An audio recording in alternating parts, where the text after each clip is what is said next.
Pisces, this is Inspire 2016 with your weekly tarot reading for the week commencing the 10th of May until the 17th of May 2021.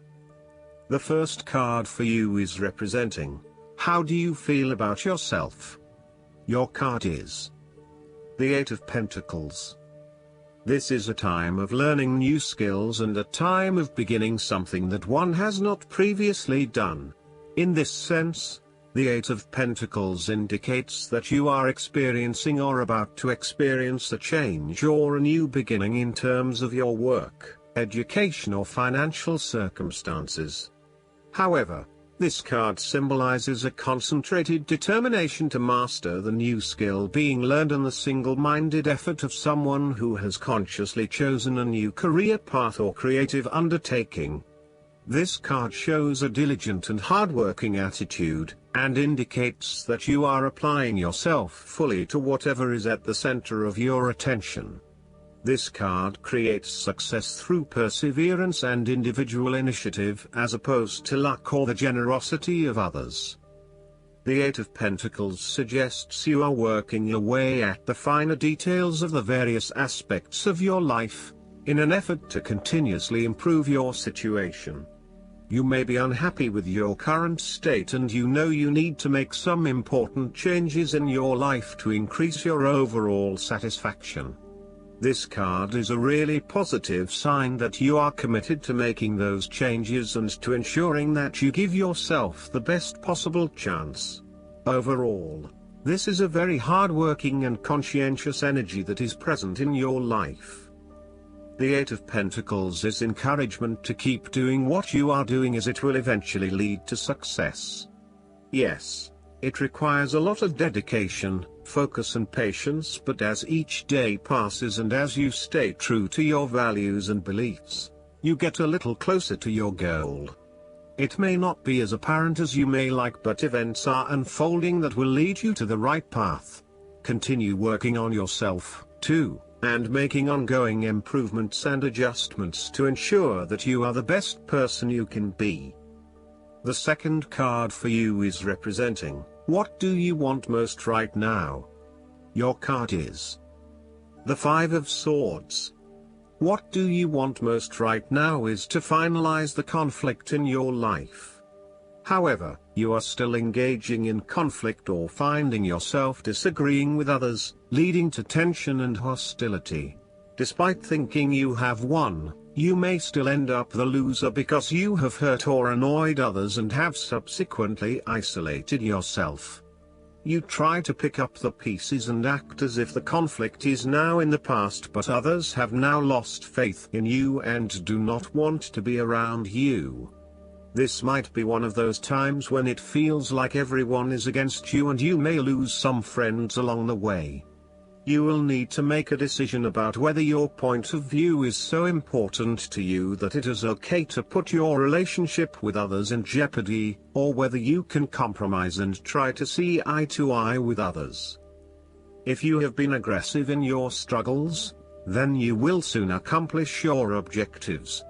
However, if you have been passive, you may need to compromise on your personal interests, giving in to the wishes of the opposing force. You will feel that there are more obstacles ahead, and you will not want to face the ordeal you know you must if you are to have what you want or the way you want it. Overall, you are in for a struggle and there is more work or problems ahead than you are aware of now. Things will not go as well as they should, and you will have conflicts or clashes of will with others. Thus, the Five of Swords is a card representing ambition but in the negative sense. Too much ambition without regard to the consequences to yourself or others results ultimately in a situation of loss for everyone. You may be represented either by the callous winner or the dejected losers. In any case, there is a negative connotation. If your focus is solely on winning your goals at any cost, you will eventually discover to your own dismay that the price of winning may not have been worth the reward.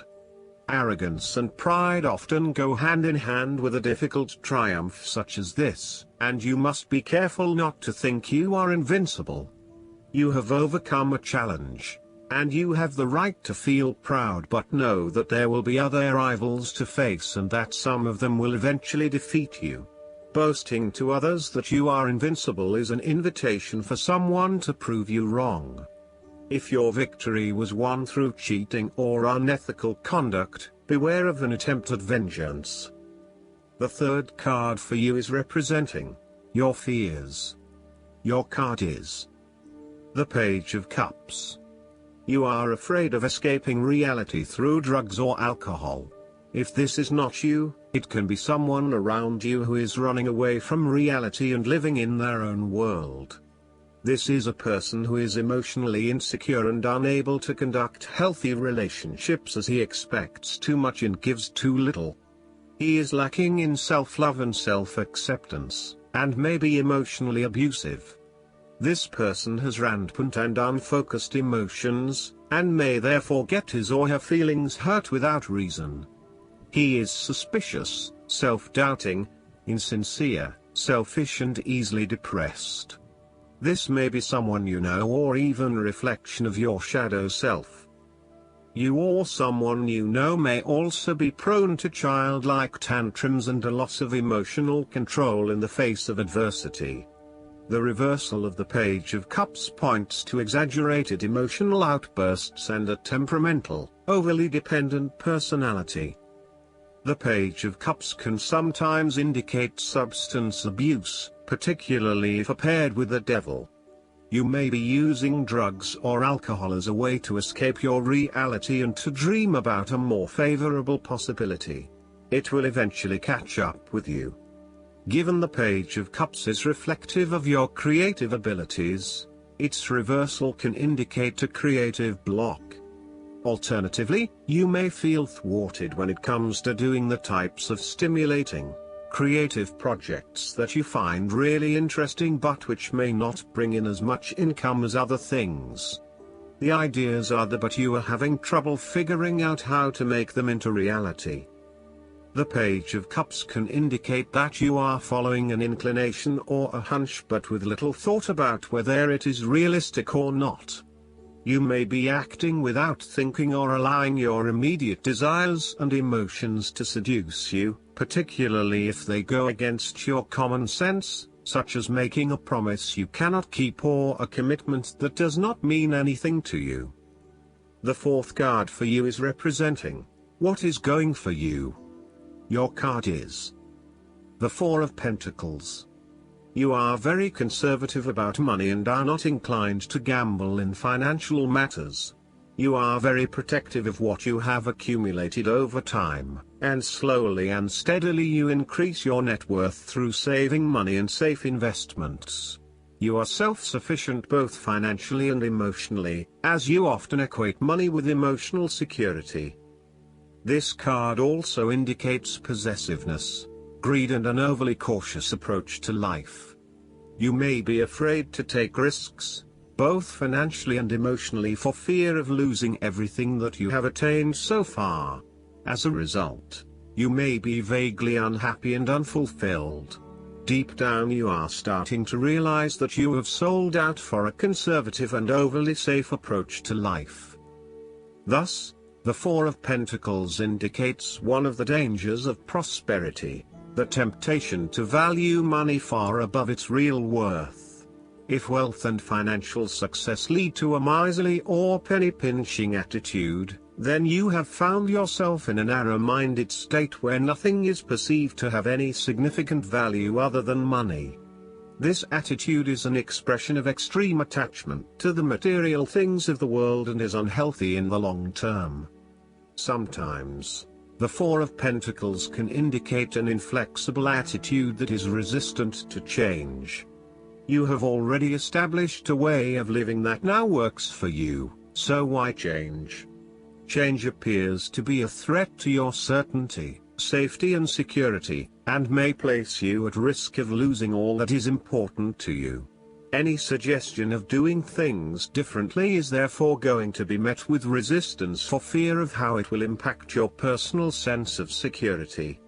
Thus, you are more likely to favor tradition and tried and tested ways of doing things, rather than taking any risks at this point. The fifth card for you is representing what is going against you. Your card is the Six of Wands. You are doubting your abilities and your potential for success. You may feel negatively about yourself and as if you have failed both yourself and others. You are lacking confidence, and need the support and recognition of others to pick you up and give you strength again. You have had a fall from grace and have not received the public recognition you were seeking. You have either received no feedback for your efforts, or negative feedback. You may have expected things would have worked well, but instead you are being punished in some way, or you are being neglected for your efforts thus far. Now, your confidence has taken a hit, as has your professional reputation, or at least your perception of your reputation. If a particular project has not been as successful as you had hoped, you may be no better off moving to a new environment so that you can rebuild your personal reputation and brand, rather than trying to fix something that has already broken. You may be trying to achieve too many things at once and may not be doing a good job at juggling all of these commitments.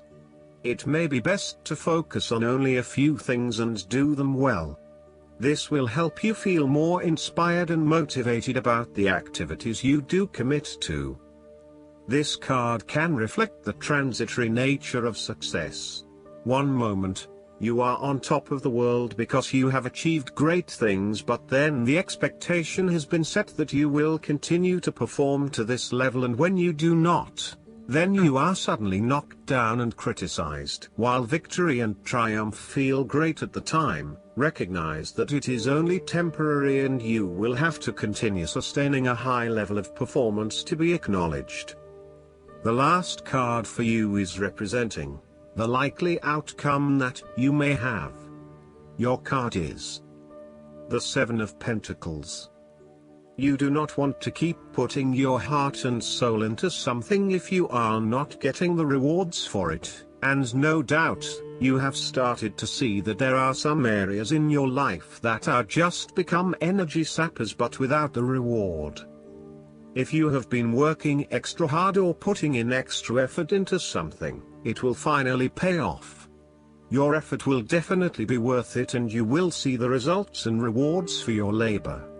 You may have been working on something quite challenging and important for the last few months, and this is likely to come to a culmination.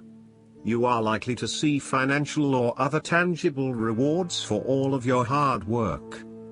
You might have been laboring away at something important and you may be starting to feel concerned that you will never be rewarded for your efforts. Be patient and appreciate the progress you have made so far. If your hard work has not yet paid off as planned, remember that your expectations may be unreasonable. There are no guarantees. Be grateful, focus on the present and do what you can with what you have. Last but not least, the guidance card for you is Pay Yourself First. This card is guiding you toward financial self-care through an ancient abundance secret, paying yourself first. While it is vitally important to your financial well-being to take care of your bills and other responsibilities, it is equally important to honor your debt to yourself. When you go to pay your bills, pay yourself. Common wisdom says that you should save 10% of each paycheck. Commit this money to be used only for responsible investing for your future. It's easy to justify not investing in yourself. It can seem egotistical, or even wasteful. However, energetically, paying yourself first offers up a prayer to the universe that says, I am worth it. I too deserve abundance, prosperity, and peace. I am a co-creator of my financial well-being, and I accept nothing less from myself than what others expect from me. Paying yourself first also involves other forms of self-care, and treating yourself with the same respect and generosity that you would extend to a loved one. I hope that you enjoy everything, and if you like the reading, just please click subscribe, and you will get the instant notifications every time we publish a new video right to your YouTube. Thanks.